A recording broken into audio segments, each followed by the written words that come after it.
Mis hermanos, Dios les bendiga un día más compartiéndoles el capítulo número 8 de San Lucas. Mi nombre es Teo Hernández y como siempre acompañándoles allí en sus hogares, en sus lugares de trabajo, en sus automóviles, donde quiera que ustedes vayan, mis hermanos.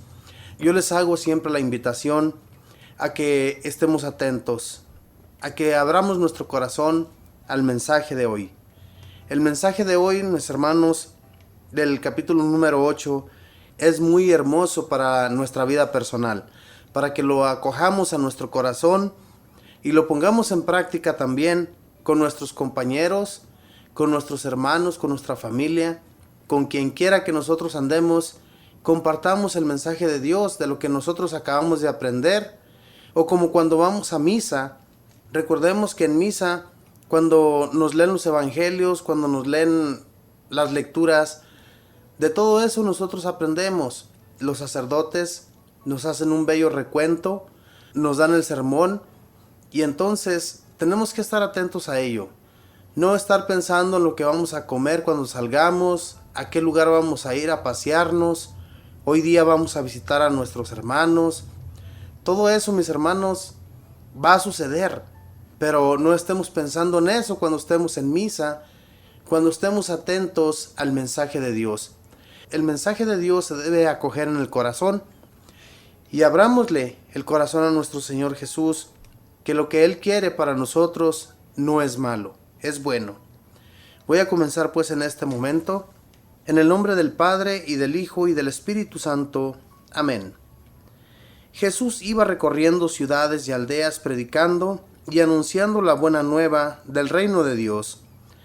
Lo acompañaban los 12 y también algunas mujeres, a las que había curado de espíritus malos o de enfermedades.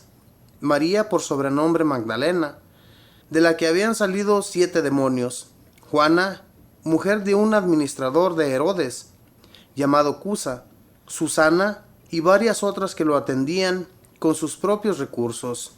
Un día se congregó un número de personas, pues la gente venía a verlo de todas las ciudades, y Jesús se puso a hablarles por medio de comparaciones y parábolas. El sembrador salió a sembrar. Al ir sembrando, una parte del grano cayó a lo largo del camino. Lo pisotearon y las aves del cielo lo comieron. Otra parte cayó sobre rocas. Brotó, pero luego se secó por su falta de humedad. Otra cayó entre espinos, y los espinos crecieron con la semilla y la ahogaron. Y otra cayó en tierra buena, creció y produjo el 100 por uno.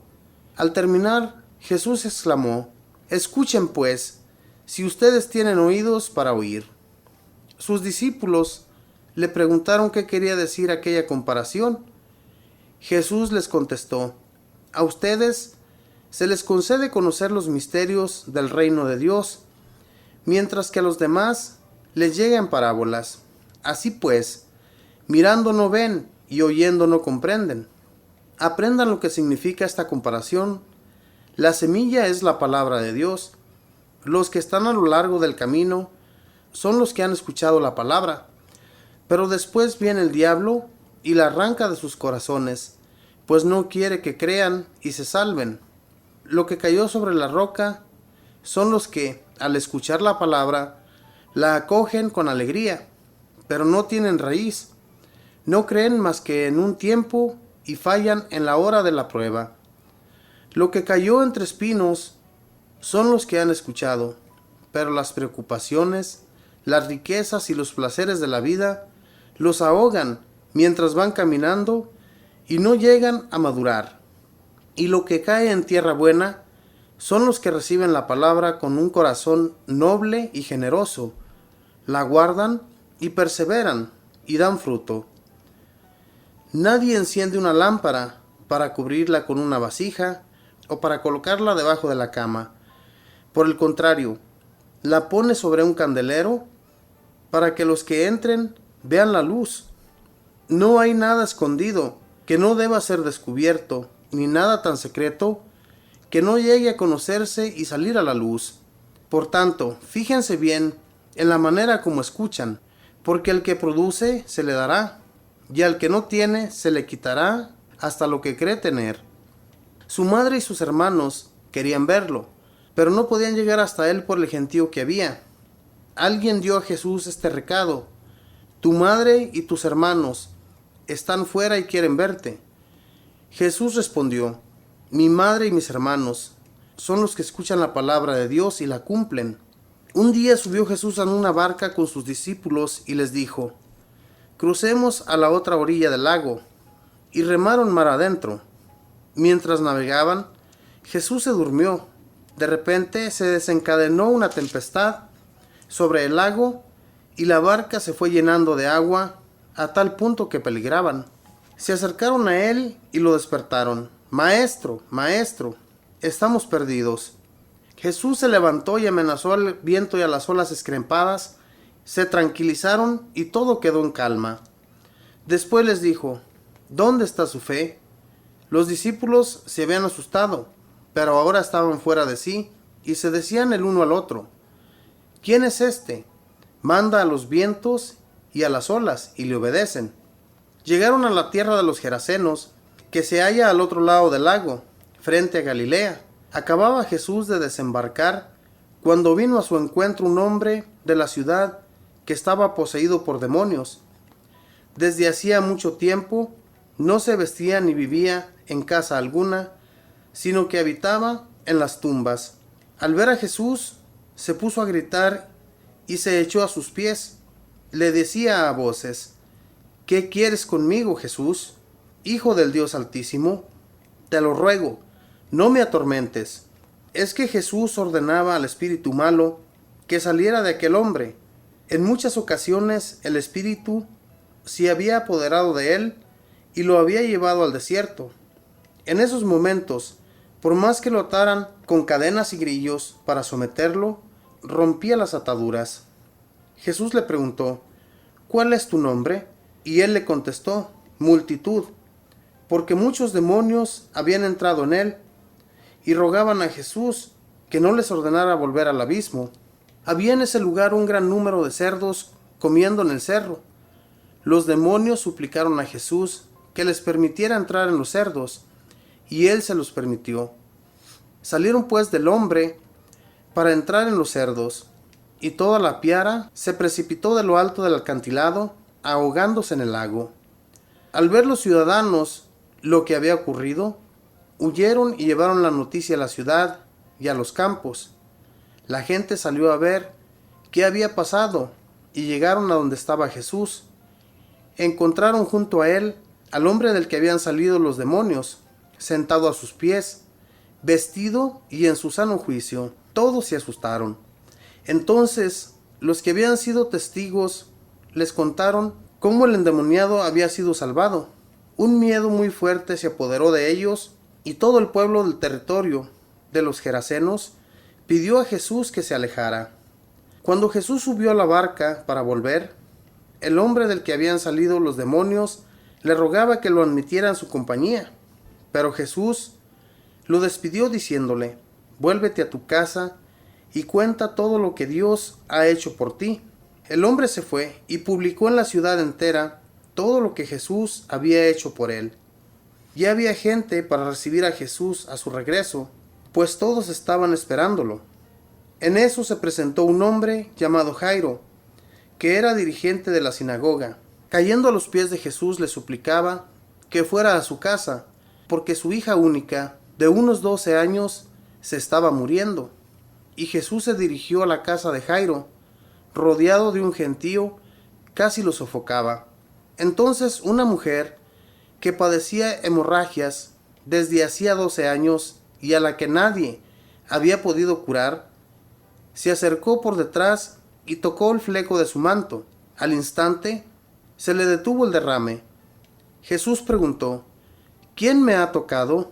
Como todos decían: yo no. Pedro le replicó: Maestro, es toda esta multitud que te rodea y te oprime. Pero Jesús le dijo: alguien me ha tocado, pues he sentido que una fuerza ha salido de mí. La mujer, al verse descubierta, se presentó temblando y se echó a los pies de Jesús. Después contó delante de todos por qué lo había tocado y cómo había quedado instantáneamente sana.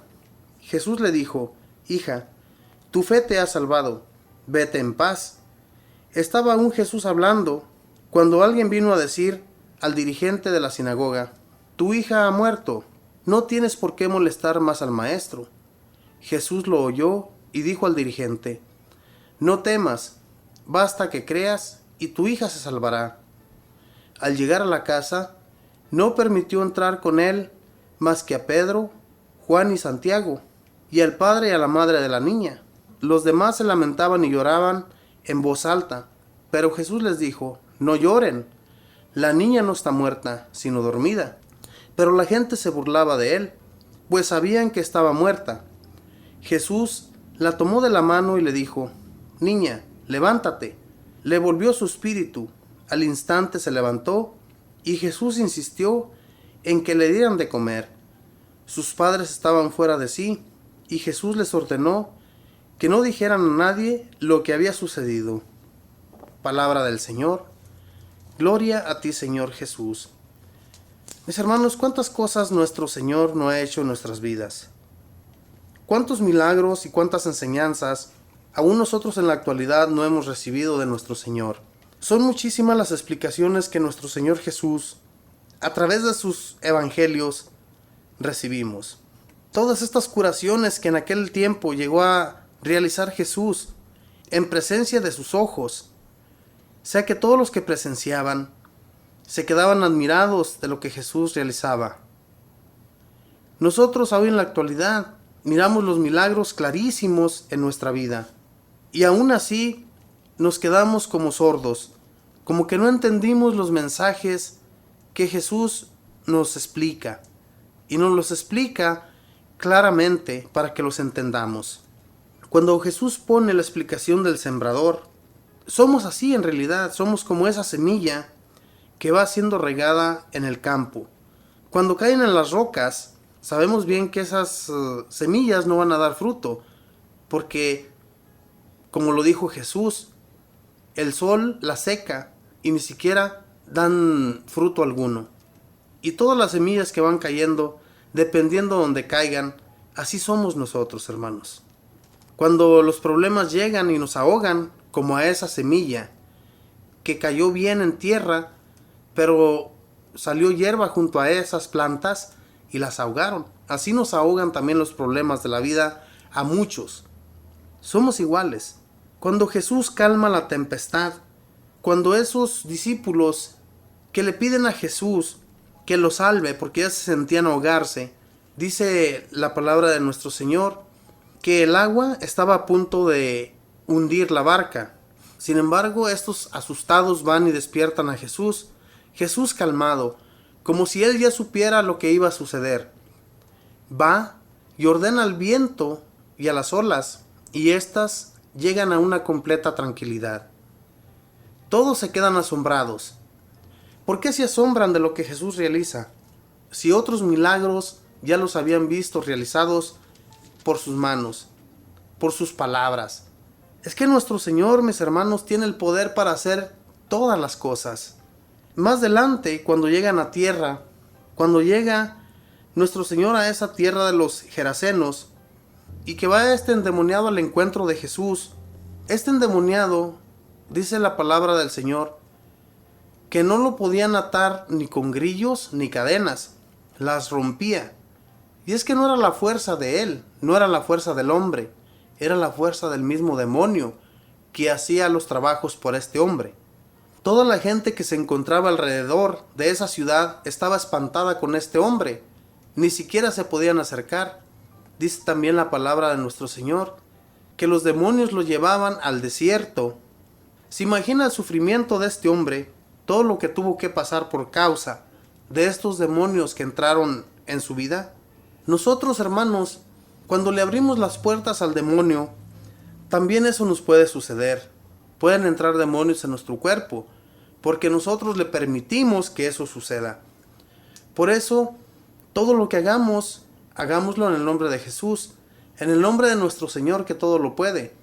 No andemos buscando, mis hermanos, en la falsedad de la gente, de las personas, que se dicen saber las cosas cuando no saben absolutamente nada. Es mejor estar acogidos a nuestro Señor y no andar buscando en falsas realidades, porque esto no sirve de nada, hermanos. Y más adelante, mis hermanos, nos habla la palabra de nuestro Señor de cuando Jesús resucita a la hija de Jairo, de este dirigente de una sinagoga. Pero con anterioridad, cuando él va de camino, la mujer que toca a Jesús el manto, y dice Jesús que le sale un poder, una fuerza que lo debilitó un poco. Yo me imagino que él sintió eso. Y cuando ya había sido la mujer descubierta por lo que había hecho, por haberle tocado el manto a Jesús, que se había acercado, siendo que en aquel entonces no se podían acercar las personas enfermas a alguien que estaba sano. Sin embargo, esta mujer se atreve a hacerlo. Toca a Jesús y cuando sale ese poder de Jesús, ella queda instantáneamente sana. Lo dice la palabra de Dios. Entonces, esa es la fe, mis hermanos, de una mujer. Esa es la fe que yo me imagino que cuando ella había escuchado ya de Jesús, de sus milagros, dijo: yo voy a hacer esto porque necesito ser sanada. Más tarde, cuando él va de camino, cura a la hija de Jairo. Cuando esta niña ya está muerta, no está con vida. Esta niña ya la están llorando. La gente que se encuentra en la casa de Jairo están llorándola porque saben que está muerta. Sin embargo, Jesús le dice a Jairo: si tienes fe, no tienes por qué preocuparte. Así también a nosotros nos dice Jesús: si tienen fe, no tienen por qué preocuparse. La fe, mis hermanos, mueve montañas. Cuando a veces tenemos un enfermo, mis hermanos, de cáncer, que se nos hace ya imposible que pueda quedar sanado, queda sano. ¿Por qué? Porque la fe de aquella persona y la fe de todos aquellos que están orando por el que le pide el favor a Jesús, por eso queda sano. Así debemos continuar nosotros con nuestra fe, acercándonos siempre a Jesús, a la roca que todo lo puede. Que Dios les bendiga, hermanos.